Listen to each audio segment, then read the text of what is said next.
All right, Giants Nation. So it's been a while since I did a video called The Shit That New York Giants Fans Say. This might be part 7, but I'll probably release 3 this week because obviously it's the off season, the draft has already passed, and everybody's got a lot of dumb shit to say.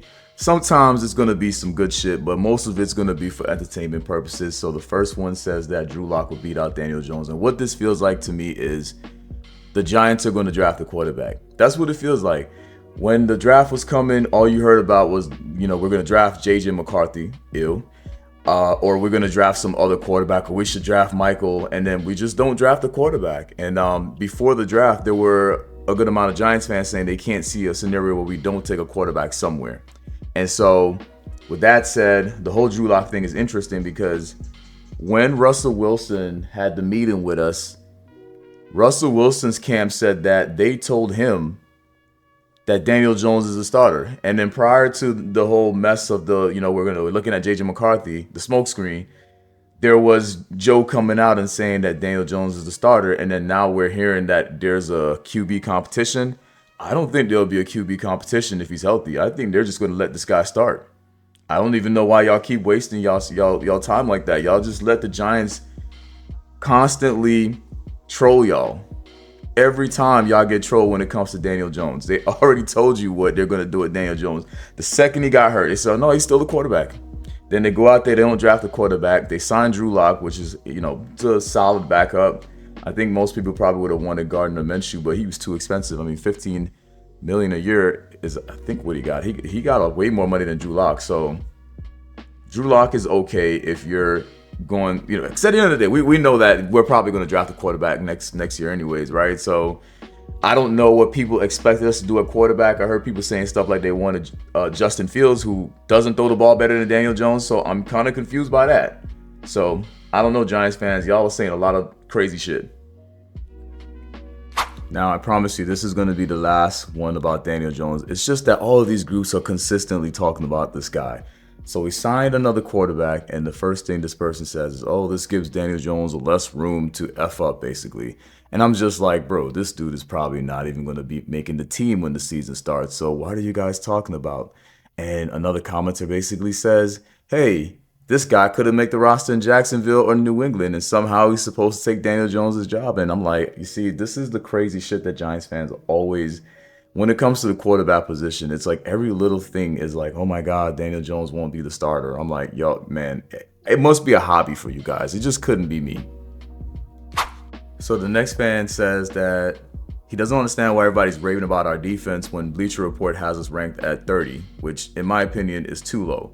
So I did check various websites, and from what I can see, we were either number 25 or number 26. I feel like we're closer to 25 than 30. Now, you'd rather be at 25, but you'd rather be 15th or, 5th in terms of, having a really good defense. But these rankings don't mean anything because, once the season starts, anything can happen. So if they got us ranked at 25 or 30, it doesn't really matter. And also, no disrespect to Bleacher Reports, but I take the other websites that I use more seriously than them. So another Giants fan wanted to know why we have so much faith in Singletary considering, his previous history with Buffalo, and I think he did a 1 year in Houston. And so I think at the time he was thinking this is going to be the primary RB1 and we were just going to have Singletary be the workhorse running back, which in my opinion would have been terrible. I mean, obviously he can't replace Saquon Barkley, but obviously the draft happened and we drafted Tracy Jr. We also signed Deontay Miller.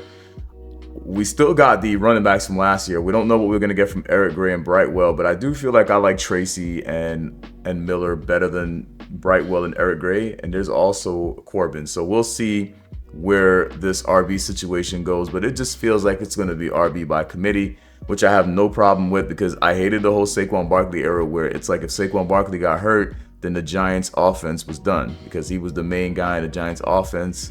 I once joked and said we built around Saquon Barkley, and somebody said how, and I'm like, well, shit, he's the star player, so I was messing around. But realistically, though, there's some truth to that. It's like Saquon Barkley would get hurt, and your run game is dead. Now we've got multiple young running backs that have potential, so let's see if you know, we can mix him in there with Devin Singletary, and maybe one of these young running backs become the RB1, and then we've got some depth behind that RB1, whether it's Tracy or Miller. But I'm thinking more people probably think it's going to be Tracy, right? I don't know. We'll have to see what happens next season. All right, so this thread from one of the Giants group was one of the most interesting ones because it was a conversation about the wide receiver room. So he obviously has Malik Neighbors as wide receiver 1 and Wandell in the slot, Hyatt as wide receiver 2, and Hodgins as wide receiver 3. Now, does this mean that Robinson and Slayton don't make the cut, or are they just wide receiver 4? Because at the end of the day, the guy below him, or the guy that replied to his comment, is saying that he doesn't think Hyatt is that good. He has a very limited route tree, and Slayton is a more complete receiver. I do think that Slayton is right now better than Hyatt, but I don't know if going into camp that might change, and only the coaches would know. Because Slayton has been the guy that has been the consistent deep ball threat, but there has been times where you're just like, damn, Slayton, how did you not catch that? Like, it hit your fingers and you just didn't catch it, or you didn't stretch out properly, or you did some crazy dive and the ball was never secured, right? So we have a love-hate relationship with Slayton, but Slayton is a better route runner than Hyatt. Now, a lot of people will say that Hyatt's numbers from last season, they're really not fair to Hyatt because he had to deal with bad QB play, but I don't think that was the main issue. I think the main issue was bad offensive line play. So, you know, I saw a Giants content creator wearing the Hyatt is open hat, and I'm like, oh, that's cute. Because at the end of the day, it's like he can be open all he wants to be, but if all 3 quarterbacks are getting sacked, then it doesn't matter if he's open. So we're hoping that those Hyatt or, you know, is open merchandises, you know, like they make sense this year. Like he's wide open, and the quarterback, whoever the quarterback is able to throw him the ball. Because, again, it don't make no sense if he's wide open, but the quarterback can't get him the ball, regardless of who the quarterback is. So it's not even a favorites thing where you say, well, Daniel Jones didn't have good offense. No, the quarterbacks did.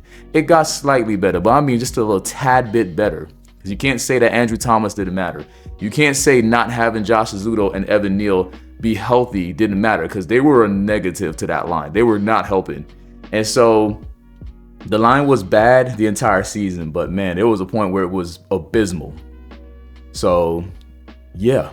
But yeah, we're not, I don't know. Do y'all think that Slayton's going to make the squad next year?